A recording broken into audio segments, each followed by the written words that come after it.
Chemistry के question करेंगे जो कि ग्रुप डी के एग्ज़ाम के लिए काफ़ी इंपॉर्टेंट है। तो चलिए प्रश्न देखते हैं। पहला प्रश्न है आपके सामने, मीथेन के जलने पर क्या होता है? कार्बन मोनोऑक्साइड निकलती है, कार्बन राख शेष रह जाती है, कार्बोनेट बनता है या फिर कार्बन डाइऑक्साइड और पानी निकलता है।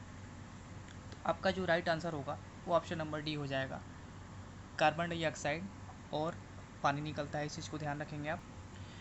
मीथेन के जलने पे दोस्तों CO2 और H2O निकलता है, जिसे मार्श गैस भी कहते हैं।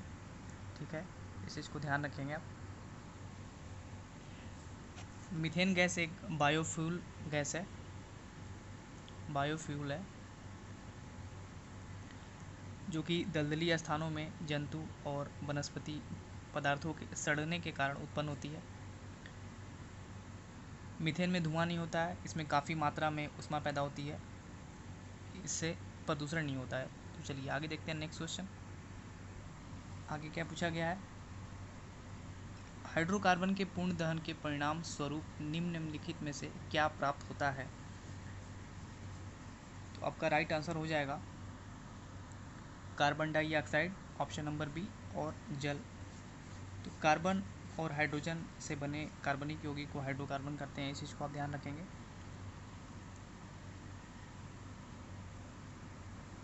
चलिए आगे देखेंगे। यहाँ पे देखिए आपसे क्या पूछा जा रहा है, कोयला और पेट्रोलियम के दहन का परिणाम के ऑक्साइड के रूप में होता है। चार ऑप्शन आपको दिए गए हैं, सल्फर और फास्फोरस, नाइट्रोजन और सल्फर, सल्फर और कैल्शियम, या फिर नाइट्रोजन और फास्फोरस।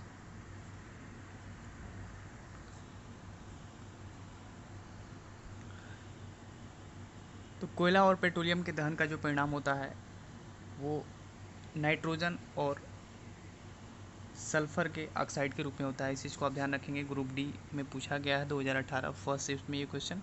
चलिए आगे देखें। आगे क्या पूछा गया है, ठोस कोयला को तरल हाइड्रोकार्बन में परिवर्तित करने की प्रक्रिया को क्या कहते हैं? ग्रुप डी 2018 में ये क्वेश्चन पूछा गया है। तो आपका राइट आंसर हो जाएगा ऑप्शन नंबर डी, द्रवीकरण।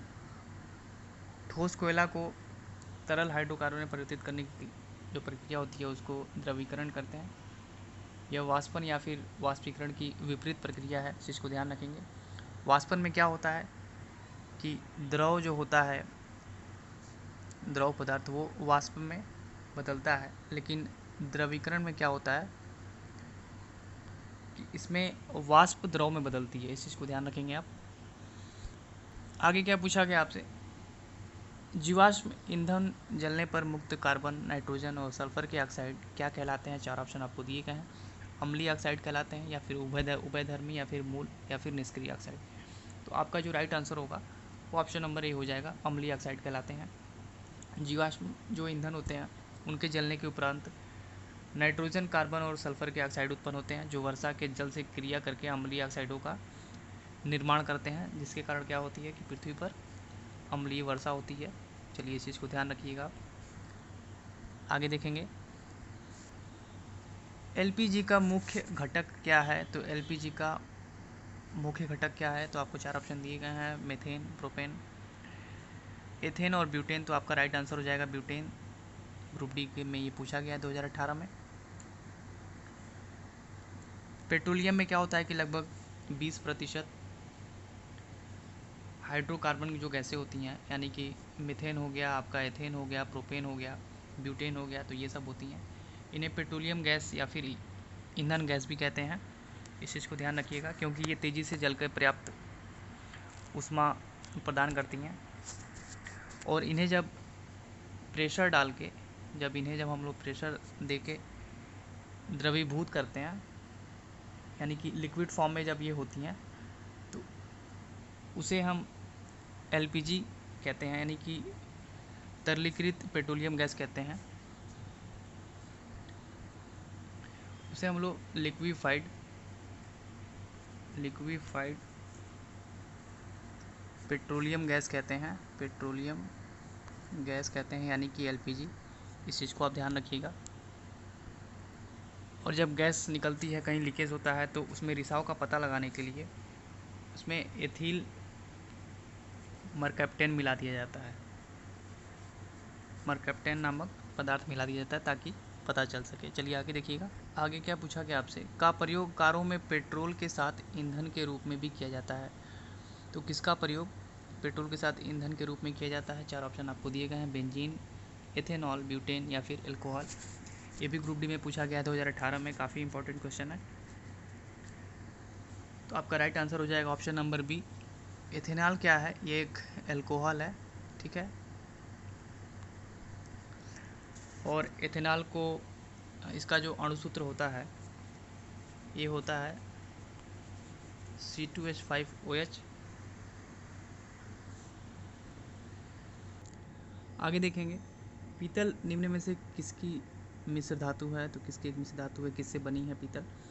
तो आपका राइट आंसर हो जाएगा ऑप्शन नंबर ए, तांबा और जस्ता।